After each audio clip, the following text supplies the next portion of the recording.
खबर मुरादाबाद से मिल रही है। बीजेपी प्रत्याशी कुंवर सर्वेश सिंह का हुआ है निधन। बीजेपी के जिला मीडिया प्रभारी संजय ढाका ने इसकी पुष्टि भी की। दिल्ली के निजी अस्पताल में हुआ सर्वेश सिंह का निधन। तो बड़ी खबर आपको बता रहे हैं, जहां पर लोकसभा के प्रत्याशी भी थे कुंवर सर्वेश सिंह और उनका निधन हो गया है। उन्होंने नामांकन भी किया था और बीजेपी के जिला मीडिया प्रभारी संजय ढाका ने यह पुष्टि की है। दिल्ली के निजी अस्पताल में सर्वेश सिंह का निधन हो गया है।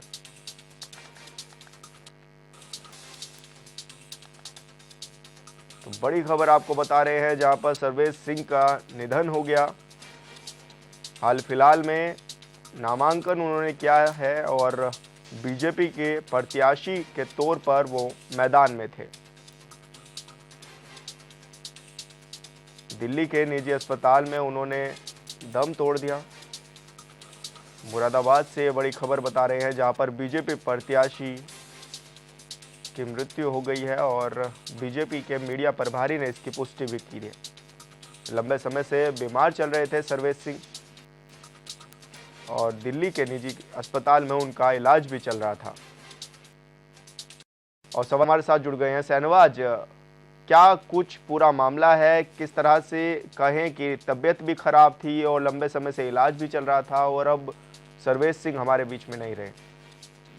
देखिए, हाँ बिल्कुल, सर्वेश सिंह जो कि 5 बार के विधायक थे, 1 बार सांसद रहे हैं और अभी मौजूदा भारतीय जनता पार्टी के प्रत्याशी थे और उनका निधन हो गया है। तो कहीं न कहीं पूरे मुरादाबाद जनपद में उनके निधन के बाद शोक की लहर है और कहीं न कहीं जो तमाम पार्टियों के नेता हैं वो पहुंच रहे हैं और कहा जा रहा है कि कई सारे वीआईपी का भी कार्यक्रम वहां लगा हुआ है और उनका जो पार्थिव शरीर है, जो दिल्ली में उनको भर्ती कराया गया था और वहां पर उनकी मृत्यु हुई है, उनका पार्थिव शरीर उनके जो गृह जनपद है मुरादाबाद और जो ठाकुरद्वारा विधानसभा लगती है वहां पर उनका गांव है, वहां उनका जो पार्थिव शरीर है वो रखा जाएगा और बड़ी तादाद में लोग उनके अंतिम दर्शन के लिए वहां पहुंच रहे हैं।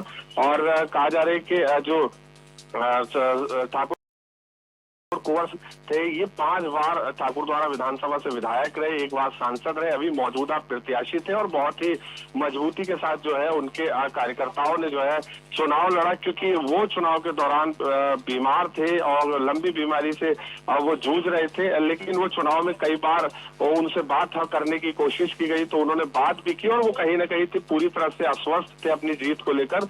और निश्चित तौर पर जो है यहाँ जैसे उनका निधन हुआ है तो बड़ी पार्टियों के, तमाम पार्टियों के नेता, चाहे अखिलेश यादव हो चाहे अन्य पार्टी के नेता हो, सभी ने उनके जो निधन पर जो है शोक व्यक्त किया है। जी, तो अभी क्या कुछ पार्टी का स्टैंड रहने वाला है शहनवाज अब आगे के लिए?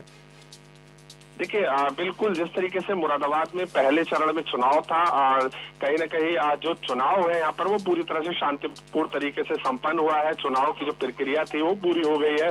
हालांकि कुछ लोग जिस तरीके से भ्रामक खबरें फैला रहे हैं कि चुनाव यहाँ पर रद्द हो जाएगा, ऐसा बिल्कुल नहीं। कि चुनाव हो गया है और चुनाव होने के बाद जो है जो मतदान किया गया है वो मत पेटिकाओं में पूरी तरह से सुरक्षित है और जो परिणाम आएंगे निश्चित तौर पर परिणाम के बाद ही कोई फैसला हुआ, क्योंकि यदि चुनाव में कुंवर सर्वेश सिंह जीतते हैं तो उसके बाद उपचुनाव होगा और यही पूरी प्रक्रिया है। क्योंकि चुनाव आयोग की फिलहाल जो कुंवर सर्वेश सिंह है उनकी मौत के बाद जो है सभी विपक्षी पार्टी के लोग, सभी विपक्षी प्रत्याशी जो थे उन्होंने शोक संवेदना व्यक्त की है और बड़ी तादाद में लोगों का जो है उनके पैतृक गांव आना जाना लगा हुआ है। कहा जा रहा है कई सारे वीआईपी भी उनके जो अंतिम दर्शन के लिए पहुंचेंगे। जी बिल्कुल शहनवाज, बहुत बहुत शुक्रिया आपका तमाम जानकारी साझा करने के लिए।